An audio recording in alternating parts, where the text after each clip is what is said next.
to all of you. And Bhaskar and I have been in conversation around this film for more than a year. I think from March of 2019 to now.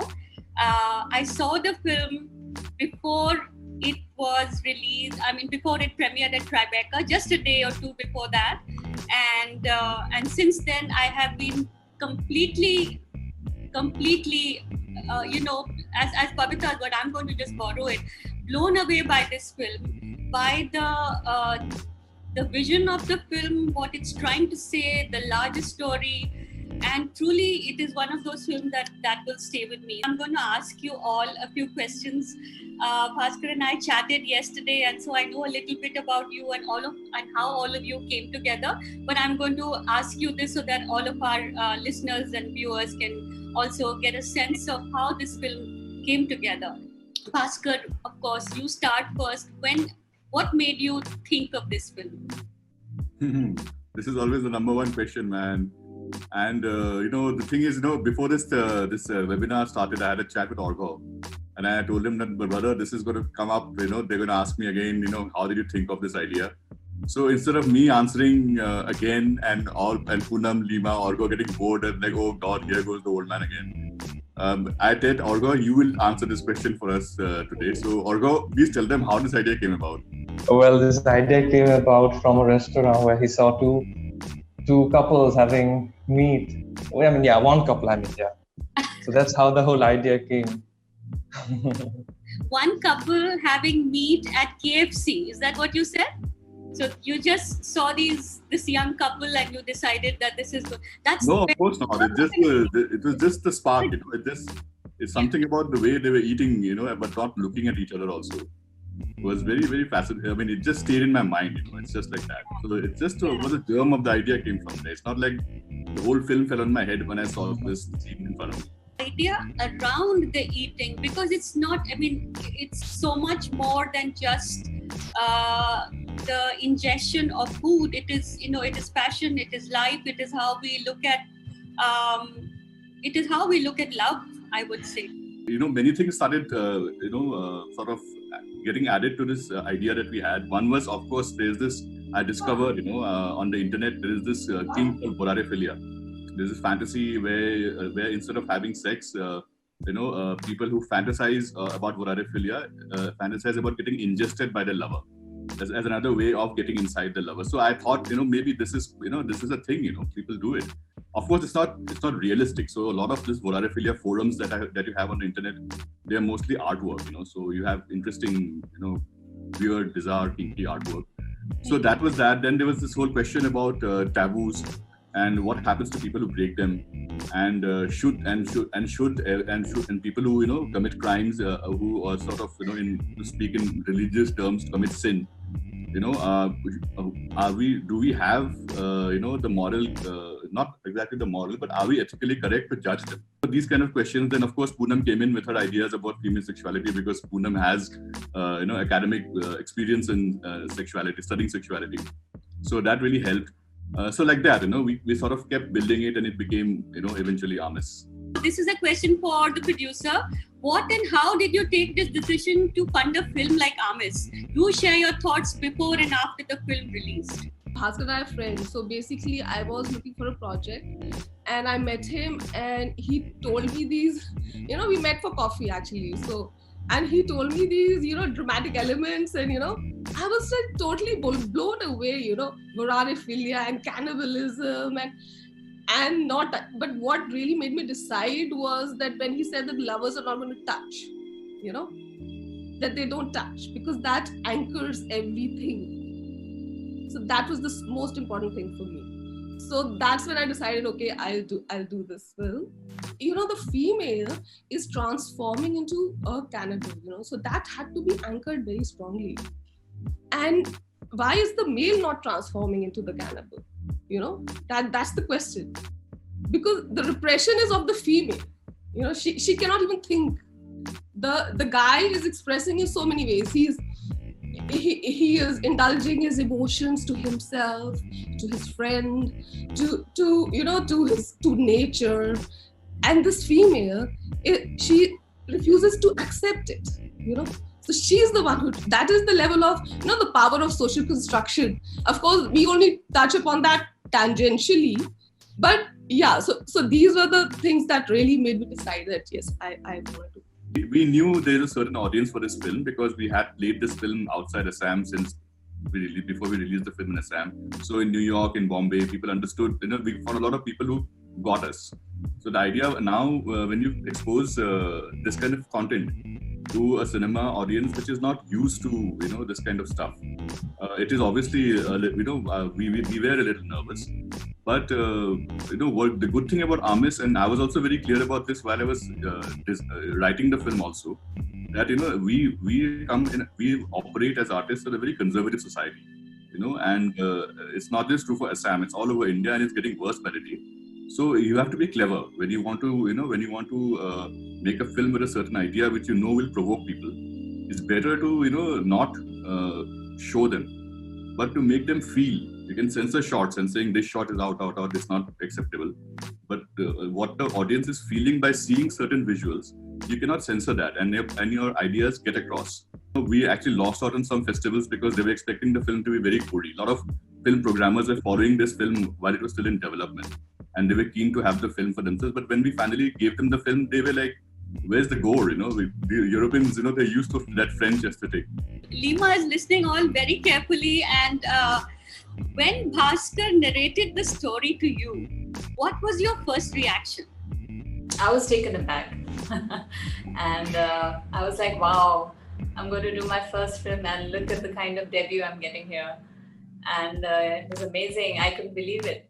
And it was such a, you know, it was a tough role. It was a very tough character to play that way. So there were doubts in my mind if I could do it. And because I had no experience in front of the camera, it was my first film. But I always wanted to do a film which had a very strong female character, and I wanted to do something like that. And so when I got the opportunity, there was just no looking back. You may not have been in front of the camera, but you are used to people, you're used to performing because you're a dancer. Is that right? Yes, I am a dancer, so I'm used to performing on stage. But we had a workshop with Seema Biswas, the actor. So she kind of taught us, you know, the changes you needed to do in front of the camera and how to, you know, control your emotions and how to, you know, play it subtle. I was easy in front of the camera because of that. How do you perceive your character? For me, Nirmali is someone who's real for me. You know, we come across people who are repressed. And you can't really, you know, categorize people who are as good or bad. There is a Nirmali in each one of us, I feel. We make wrong decisions in life. You know, we find ourselves in situations we don't imagine could ever, you know, happen to us. So for me, she is a real person and a person I have empathy for. Argo, I'm going to ask you the same question. What was your first reaction when you heard Bhaskar narrate you the story or tell you about it? Initially, as a film lover, like Ba also said, I have never been in front of the camera before. So, as a film enthusiast and a film lover, I never thought that I'll be able to do acting ever. Just honestly told him that this is not my cup of tea, and being a fan of your work, I really don't want to ruin your work. But somehow, when I was reading the script, there were some really strong visions of some of my very favorite films, and also some music that I connect to, and also some of the feelings that I also had at my childhood. So all these things somehow, you know, propelled me to take it up. And also there were some good friends constantly pushing me that nahi karna hai bhai. So yeah, this is how it happened. Because I know that Bhaskar was had been looking for the suitable boy for a while, and I think you were the best fit. I think that's what he told me. So yeah. Yeah, somehow the universe connects, I guess.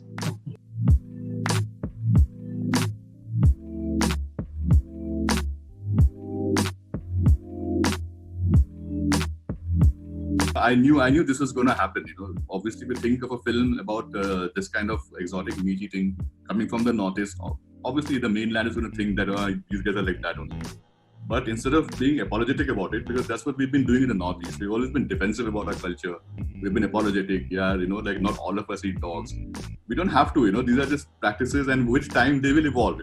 So culture evolves and food eating habits evolve, and we should not be apologetic about who we are and what our culture is.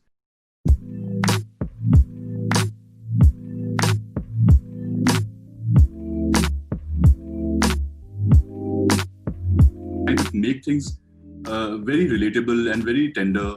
We kept, and as we started shooting it, initially when I envisaged it was supposed to be a little bit more graphic in terms of the violence that we see. But the whole, after the acting workshop, when all the actors and the crew got together, and it was all about conveying, looking at this film as not as so much film as emotion.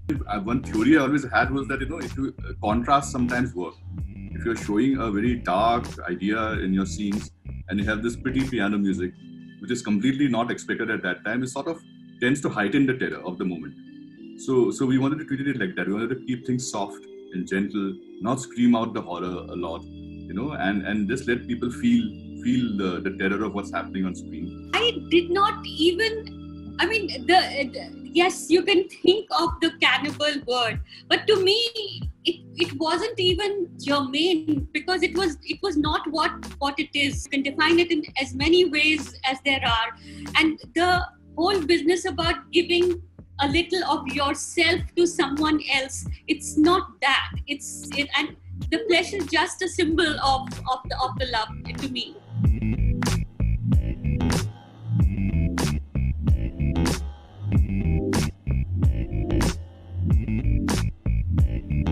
I always joke that I did an MA in film and drama. Then I did an MPhil, which was Kothanudi. But Amis is the PhD. It was very different in scale. It had more budget. And what we were attempting to do was an original story, unlike Kothanudi, which was based on folktales. So I knew that the stories are going to work. People will connect to them. And Kothanudi was a very different film. It was done in bits and pieces as and when we had the money. Amis was much more professionally produced. I think it is a case study in how an independent film should be successfully produced, especially with a first-time producer like Poonam. So a lot of lessons, which I learned in Kothanudi. I knew that there are certain mistakes I made in that film that I'm not going to do again. So I was very conscious of that fact in Amis when I was shooting that this I've done and this is a mistake I should not repeat. But there were new mistakes. And there were fresh mistakes I made in Amis. Now I tell myself in my third film, whatever happens, these mistakes I will not do again. But I also know I'm ready to see newer mistakes appear, because that is how it is. You always are underprepared to do a film, no matter how many films you have made in your life. So I hope to continue evolving and hopefully growing, so that my content also, it doesn't seem the same. Discussion has been such an eye-opener for me. So thank you, all of you, for being here. Thank you, Bhaskar, Poonam, Argo, Lima, and thanks very much, Movie Saints, for letting us have this film. And we will hopefully, sort of gather again together, because Amis, I think, the questions will never end.